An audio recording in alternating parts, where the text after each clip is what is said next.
ಈಗಾಗಲೇ ಇಂಟರ್ನ್ಯಾಷನಲ್ ಮಾರ್ಕೆಟ್ದು ಒತ್ತಡದ. ಯಾಕಪ್ಪ ಅಂತಂದ್ರೆ ಅಗ್ರಿಕಲ್ಚರ್ ಒಂದು ಓಪನ್ ಮಾರ್ಕೆಟ್ ಆತಂದ್ರೆ ಈ ದೇಶದಿಂದ ಎಲ್ಲ ಅಗ್ರಿಕಲ್ಚರ್ ಅವರು ತೊಗೊಂಡು ಆ ಬೆಳೆದ ಬೆಳೆಯನ್ನು ಇನ್ನಷ್ಟು ಹೆಚ್ಚು ಬೆಳೆಸ್ಕೊಂಡು ಹೆಚ್ಚಿನ ಲಾಭಕ್ಕೆ ಬೇರೆ ಬೇರೆ ಕಡೆ ಮಾರುವಂಥ ಒಂದು ಏನಪ್ಪ ಅಂತಂದ್ರೆ ಇಂಟರ್ನ್ಯಾಷನಲ್ ಫಂಡ್ದಾರರು ಬರುವಂಥ ಸಾಧ್ಯತೆ, ದುಡ್ಡು ಹಾಕೋರು ಇನ್ವೆಸ್ಟರ್ಸ್ ಬರೋ ಸಾಧ್ಯತೆ, ಕಾರ್ಪೊರೇಟ್ಗಳು ಬರೋ ಸಾಧ್ಯತೆಗಳಿದ್ದಾವೆ.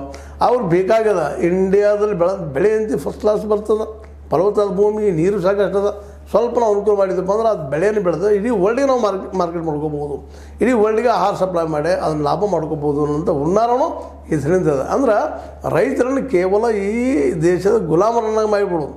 ಏನು ಮಾರ್ಕೆಟ್ ಉಳಿತೀವಲ್ರಿ ಅನ್ನೋದು ಅವರ ನೆಲದ ಮೇಲೆ ಇವರು ಸಾಲ ತಗೊಂಡು ಇವ್ರಿಗೆ ಕೊಟ್ಟು ಆ ಬೆಳೆದ ಬೆಳೆಗೆ ಹೆಚ್ಚಿನ ಲಾಭ ತೊಗೊಂಡು ಮಾರಿ ಕಡಿಮೆ ಒಂದು ರೇಟ್ ಫಿಕ್ಸ್ ಮಾಡಿ ಕೊಡುವಂಥ ಒಂದು ವ್ಯವಸ್ಥೆ ತರೋದಕ್ಕಾಗಿ ಇವರು ಓಡಾಡ್ತಾ ಇದ್ದಾರೆ, ಮತ್ತೇನಿಲ್ಲ.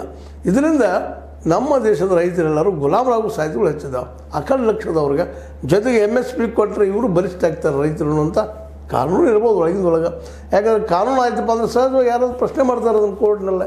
ಈ ಕಾನೂನಿಲ್ಲ, ಏನು ಹೆಚ್ಚು ಕೊಡ್ತಾ ಇಲ್ಲ ಅಂದ್ರೂ ಸಹಿತ ಇಲ್ಲಪ್ಪ ನಾವೇನು ಮಾಡಲಿಕ್ಕೆ ಆಗೋದಿಲ್ಲ ಅಂತ ಉಳಿದವರು ಕೈ ಚೆಲ್ಲಿ ಬಿಡುವಂಥ ಸಾಧ್ಯತೆಗಳು ಹೆಚ್ಚಿದ್ದಾವೆ.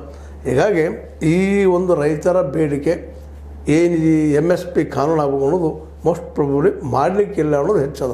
ಯಾಕಂದ್ರೆ ಮಾಡಿದರೆ ಇವರು ಈ ಒಂದು ಕಾನೂನು ಮಾಡಿದರೆ ಭಾಳಷ್ಟು ರೈತರು, ಅದರಲ್ಲೂ ಉತ್ತರ ಭಾರತದ ರೈತರು ಭಾಳ ಬುದ್ಧಿವಂತರಿದ್ದಾರೆ.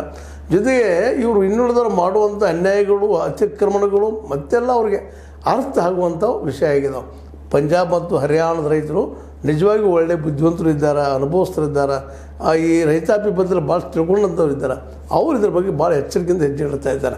ಅದು ನಮ್ಮ ದಕ್ಷಿಣ ಭಾರತದಲ್ಲಿ ಅಷ್ಟೊಂದು ಅಲರ್ಟ್ನೆಸ್ ಇಲ್ಲ ಅಂತ ಹೇಳ್ಬೇಕಾಗಿದೆ. ಅಲ್ಲೇ ಇಲ್ಲಿ ಎಷ್ಟು ಕರ್ನಾಟಕದಲ್ಲಿ ಏನೋ ಒಂದು ಕಾಲಕ್ಕೆ ನಮ್ಮ ರುದ್ರೇಶ್ ಅವರು, ಜೊತೆಗೆ ಬಾಬಾಗೌಡ ಪಾಟೀಲ್ ಅಂತವರು, ಅದ್ರ ಜೊತೆಗೆ ನಮ್ಮ ಪ್ರೊಫೆಸರ್ ನಂಜುಂಡಸ್ವಾಮಿ ಅಂತವರು, ಇಂಥ ಕೆಲವೊಂದಿಷ್ಟು ಜನ ಒಂದಿಷ್ಟು ಸೋಷಲಿಸಮ್ ಐಡಿಯಾ ಇತ್ತು, ಜೊತೆಗೆ ಅವರು ರೈತ ಪರವಾದ ಕಾಳಜಿದಂಥವ್ರು ಇದ್ದರು, ಅವ್ರು ಹೋರಾಟ ಮಾಡಿದರು. ಆದರೆ ಆ ಹೋರಾಟ ಇಲ್ಲಿವರೆಗೆ ಯಶಸ್ವಿ ಆಗಿಲ್ಲ ಅನ್ನೋದು ಅಷ್ಟೇ ಸತ್ಯದ. ಮತ್ತು ಕರ್ನಾಟಕದಲ್ಲಿ ಒಂದು ದೊಡ್ಡ ಪ್ರಯೋಗವೂ ಆಯಿತು. ಏನಾದರೂ ಮಾಡಿ ಇಲೆಕ್ಷನ್ ಮೂಲಕ ನಾವು ಸೆಲೆಕ್ಷನ್ ಆದರೂ ಸಹಿತ ಆದರೂ ನಾವು ಸಮಸ್ಯೆ ಸಾಲ್ವ್ ಮಾಡೋದು ಅಂತ ಇಲೆಕ್ಷನ್ಗೆ ಫೈಟ್ ಮಾಡಿದರು. ನಮ್ಮ ಪ್ರೊಫೆಸರ್ ನಂಜುಂಡಸ್ವಾಮಿಗಳು ಸೋತು ನಂತರ ಗೆದ್ದರು, ಬಾಬಾಗೌಡರು ಸಹಿತ ನಿಂತು ಒಮ್ಮೆ 2 ಸಲ ಗೆದ್ದರು, ಒಮ್ಮೆ ಸೋತ್ರ ಕಾಣ್ತದೆ. ಈಗ ಒಂದೇನೋ ರಾಜಕೀಯ ಮೂವ್ಮೆಂಟ್ ಮಾಡಲಿಕ್ಕೇನೋ ರೈತರು ಪ್ರಯತ್ನ ಮಾಡಿದ್ರೆ ಅದರ ಯಶಸ್ಸು ಆಗಲಿಲ್ಲ ಅನ್ನೋದು ಐತಿಹಾಸಿಕ ಸತ್ಯ. ಮತ್ತು ರಾಷ್ಟ್ರ ಮಟ್ಟದಲ್ಲಿ ಏನೋ ಚಲನಶಂಗ ನಿಂತವ್ರು ಬಂದರು, ರೈತರು ಆಳಿದ್ರು, ಪ್ರಧಾನಿ ಆದರು.